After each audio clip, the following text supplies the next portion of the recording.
tonight a shocking development out of Capitol Hill Budget Talks one that, in this dramatized reconstruction, changes everything about what we thought would happen before Friday at midnight. I'm looking at what it describes as official records, internal correspondence, and a sealed deposition excerpt read into a closed-door proceeding. And taken together, they paint a picture that's urgent, coordinated, and frankly far more fragile than anyone is admitting on camera. Before we go further, subscribe right now, because what you're about to hear is not being explained clearly anywhere else, and once you see the timeline laid out, you can't unsee it. Now let's reconstruct what happened step by step, because the details matter. According to a packet labeled DHS Funding, Bridging Options V.7, timestamped Monday 6:14 a.m., the entire week is framed around a single objective: avoid ownership. Not avoid a shutdown, avoid ownership. Let me read this word for word from the first page, beneath the bold header that says, Messaging Spine All Principles. Primary outcome, short duration extension, 14-28 days. Secondary outcome, lapse with blame transfer. Avoid full year rewrite under deadline pressure. Read that again. Primary outcome, short duration extension, 14-28 days. Secondary outcome, lapse with blame transfer. Not once, not twice. Repeatedly, this packet uses the word punt. It's in the margins, it's in the subject lines, it's in the talking points. And here's the part no one expected. The packet doesn't treat a punt as a failure. It treats it as a strategy. Page 2 includes a calendar, graphic, a literal weekly calendar, with a thick black line drawn at Friday and the words, Midnight Age, typed in all caps. Next to it, in what appears to be a photographed whiteboard image embedded into the PDF, someone has written, Keep it hot and let them sweet.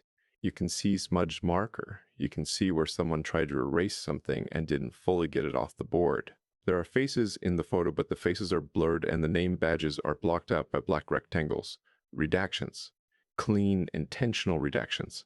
The packet is paired with what's labeled Contemporaneous Notes Bicameral Touchpoint, dated Tuesday, 18:33 p.m.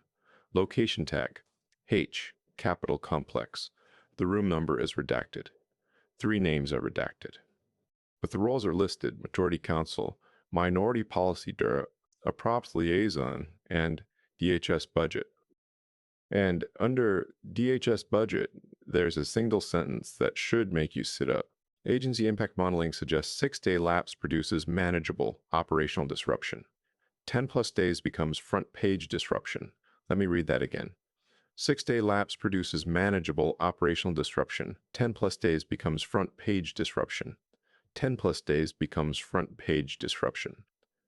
But it gets worse, because the next line doesn't talk about preventing disruption. It talks about timing disruption.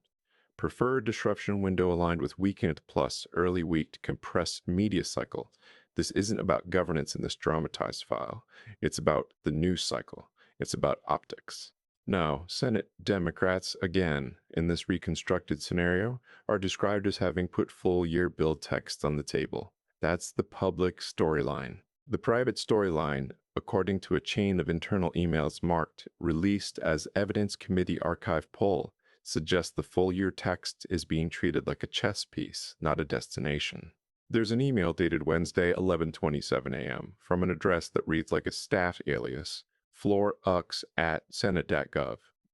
The signature block is stripped, noname.gov. Just floor operations. Subject line, DHS full year drop decision tree. It says, full year text introduced for contrast plus leverage. Expectation remains short, CR. Prep members for We Tried posture. We tried posture. Official records, internal correspondence, and the phrases We tried posture. Now let's talk about the Republican side of this punt preparation, because that's where the evidence file becomes almost clinical. One document is a 2-page memo titled DHS Revamp, Non-Starter Map, dated Thursday at 7:42 a.m. It lists columns, must-have writers, won't cut, tradables, and poison. Under poison, the memo lists 3 items, all redacted except for the first words. You can see the start to the lines, border, asylum, detention, and then in the margin, a handwritten note scanned into the PDF, hold line until CR. Hold line until CR, not negotiate. Hold until CR. I have not negotiate. Then comes what's labeled whip count snapshot DHS with an exact number at the top. 218 target/soft, 13 hard/21 unknown.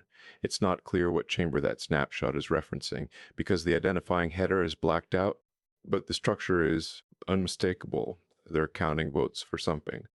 And directly beneath the numbers is a line that reads, full year package cannot clear before midnight. Plan for controlled punt. Controlled punt. Now, one of the most striking pieces in this file is not even the text. It's the image archive attached at the end. 14 photos, all stamped with the same metadata, date Thursday, and all taken in what looks like a cramped hallway outside a hearing room. In photo 3, there's a manila folder open on someone's lap. You can't see the person's face, it's cropped out. But you can see the folder tab. It reads DHSC cell, and inside, a page with the header, Continuing Resolution DHS Anomaly Requests. Anomaly requests are those special carve-outs that quietly decide what gets funded during a stopgap. That's where the real power lives in a punt. In photo 7, there's a screenshot of a text message thread. The contact name is blocked out by a gray rectangle, but the messages are visible. One line reads, we can't let them write the full year undergun. Another line reads, short CR buys room plus resets blame. Resets blame. You see this phrase again and again, blame transfer. We try posture, resets blame. That's not accidental, that's architecture. Now the file also contains something described as sealed records excerpt, presented as a transcript of a closed deposition taken as part of an internal ethics inquiry. In this dramatized reconstruction, the transcript is included because it was summarized in a procedural dispute and then circulated as an attachment. The excerpt is short, but it's chilling in how plain it is. Question: was the possibility of a lapse discussed as a strategic lever? Answer under oath, yes. Question: was a short-term extension discussed as the preferred outcome? Answer under oath, yes. Question: did any participant use the word punt? Answer under oath. Multiple times, multiple times. And when asked who said it, the response is, answer under oath, several people. It was common language. I'm not making accusations, I'm reading what's in the file. Now, let's lay out the timeline that these documents describe, because the timing is the giveaway. Day 1, the bridging options packet goes out at dawn 6:14 a.m., before most people are even awake. That suggests coordination. It suggests pre-briefing. It suggests a plan. Day 2, the bicameral touchpoint notes document that impact modeling is being discussed not in terms of preventing disruption, but managing disruption. 6 days manageable, 10 days front page. Day 3, Democrats drop full U text, but internal email frames it as contrast plus leverage, and we tried posture. Day 4, a non-starter map memo sets the table for why a full U deal cannot happen under deadline, while the vote snapshot prepares a controlled punt. And Day 5, midnight. Here's the part no one expected. There's a one-page attachment in the archive titled Friday Night Sequence, formatted like a stage manager's cue sheet. Time blocks, media hits, floor moves, statements.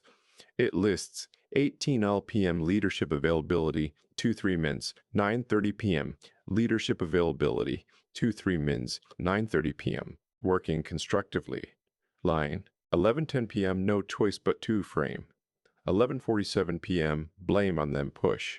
And at the bottom, a line that looks like it was added later in a different font. If no CR filed by 11:30, pivot to Senate delay narrative.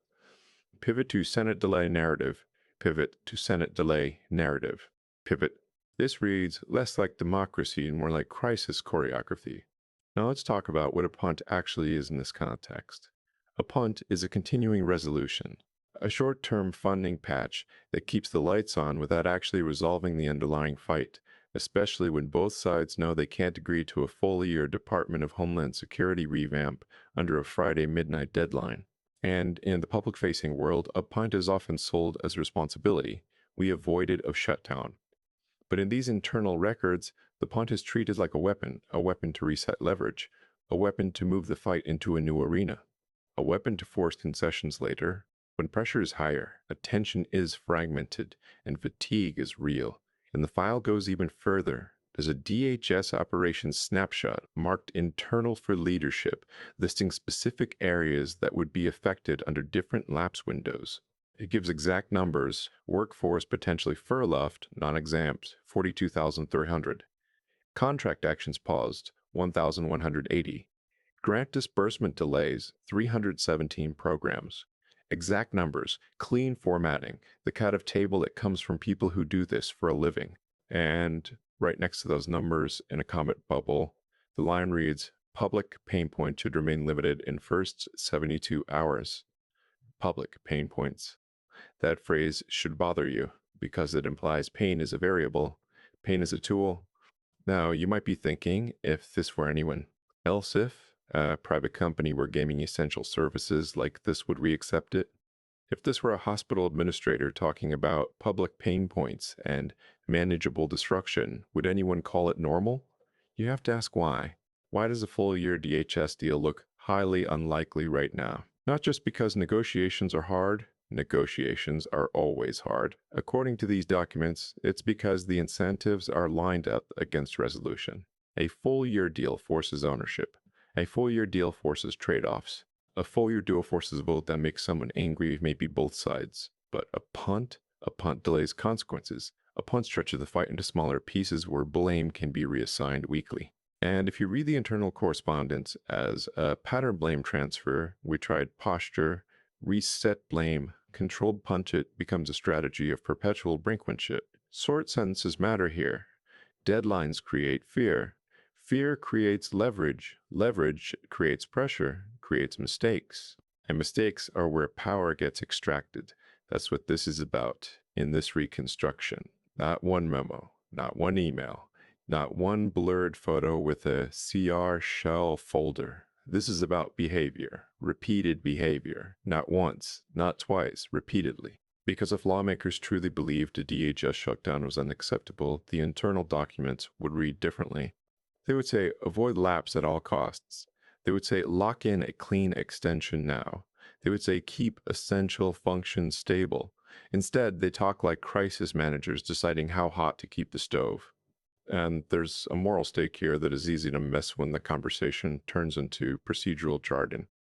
DHS is not an abstract line item. It's people, it's systems, it's the infrastructure of national security and emergency response. When funding becomes a bargaining chip, the consequences don't land on the people writing these memos. They land on workers, communities, and operations that don't get to opt out. There's also a political stake that's just as stark. Once a punt becomes the best-case scenario, governance becomes episodic, policy becomes a hostage to the next deadline, and every side learns the same lesson: the closer you get to the edge, the more the other side will pay to pull you back. That's why you're seeing full-year text put on the table with 5 days left. It can be real effort, and it can also be a marker, a way to say, we offered, they refused, a way to harden the narrative before the votes are even cast. And if this were anyone else, if a local mayor, a school board, a corporate executive operating with documents that described manageable disruption and public pain points, the public would demand accountability. But in Washington, a punt is called pragmatism. So here's where we land tonight. In this reconstructed file official records, internal correspondence, released as evidence attachments, and under oath testimony,